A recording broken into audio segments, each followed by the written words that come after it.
मट्टी की हांडी में बनने वाला ये आलू गोश्त का सालन यकीन करें इस कदर जायकेदार और इतना खुशबूदार और इतना मज़े का बनेगा कि मोहल्ले में इतनी दूर दूर तक खुशबू जाएगी कि लोग आपसे पूछेंगे कि आपने क्या बनाया है। तो अस्सलाम वालेकुम जी व्यूअर्स, कैसे हैं आप? उम्मीद है कि आप बिल्कुल ठीक ठाक होंगे।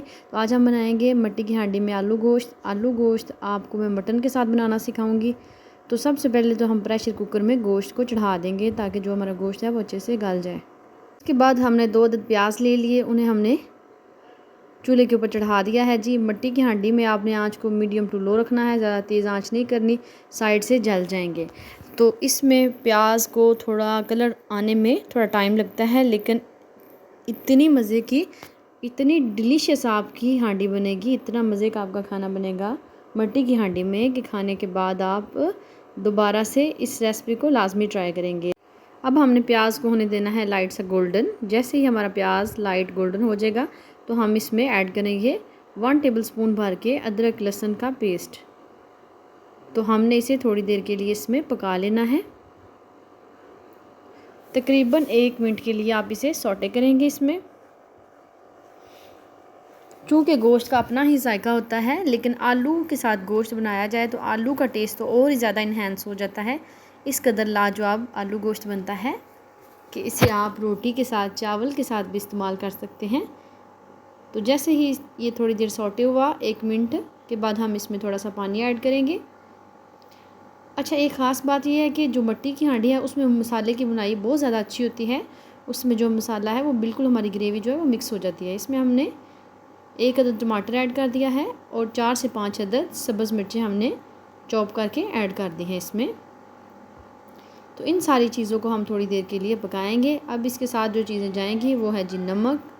नमक हम ऐड कर देंगे अपने टेस्ट के अकॉर्डिंग। हल्दी ऐड करेंगे 1/2 टीस्पून के करीब,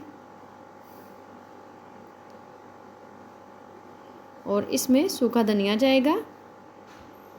मैं बिल्कुल आपको बजट के मुताबिक सादा सी आसान सी रेसिपी बता रही हूँ कि आपको किसी किस्म का मसला ना बने, आपको कोई मुश्किल पेश ना आए जब भी आप आलू गोश्त की रेसिपी बनाएं। तो इसमें सूखा धनिया ऐड करने के बाद हमने ज़ीरा पाउडर ऐड किया है।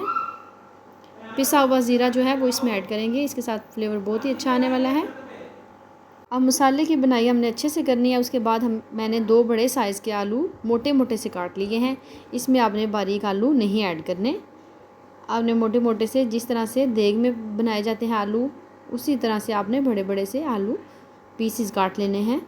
तो ये देखिए, इस तरीके से हमने इसकी अच्छे से बुनाई करनी है। थोड़ा थोड़ा पानी ऐड करते जाना है और आलूओं की अच्छे से बुनाई करते जाना है ताकि जो हमारी ग्रेवी है वो अच्छी और थिक तैयार हो। ये सारी चीज़ें जो है वो अच्छे से मिक्स हो जाएं। अब हम साथ साथ मुसलसल चमचा चलाते जाएंगे। मट्टी की हांडी में लकड़ी का चमचा इस्तेमाल होता है या आप नॉन स्टिक का भी कर सकते हैं।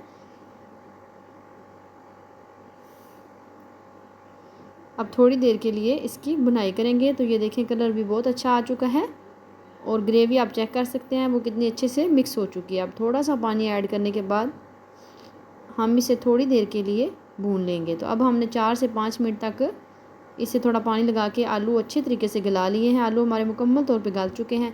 इस टाइम पे आके जो हमारा मटन था वो गला हुआ था वो भी हमने ऐड कर दिया है। प्रेशर कुकर में मटन अगर जल्दी गलाना हो और जल्दी आपको कोई रेसिपी बनानी हो तो प्रेशर कुकर का इस्तेमाल सबसे बेहतरीन है। उसमें भी खाने जल्दी आपके तैयार हो जाते हैं और कोई जायके में कोई चेंजिंग नहीं आती। तो ये देखें कितना अच्छा सा कलर आ चुका है। अब जो हमारे पास यखनी बची थी वो हम इसमें ऐड कर देंगे शोरबे के लिए। और इसमें इतना शोरबा काफ़ी है, इससे ज़्यादा शोरबा लगाएंगे तो वो उतना अच्छा टेस्ट नहीं आएगा। अब इसे हम थोड़ी देर के लिए कवर कर देंगे। इसमें अब धनिया ऐड करेंगे। 4 से 5 मिनट कवर करके बिल्कुल लो आंच पे पकाने के बाद हमने इसमें धनिया ऐड कर दिया है। तो ये देखिए, ये जी बन के बिल्कुल तैयार हो चुकी है। जैसे हम फ्लेम ऑफ़ करेंगे तो मट्टी की हांडी में जो हांडी बनती है वो आप फ्लेम ऑफ़ करने के बाद भी 5-7 मिनट तक हांडी जो है वो कुक होती रहती है। तो ये बिल्कुल डन हो चुकी है।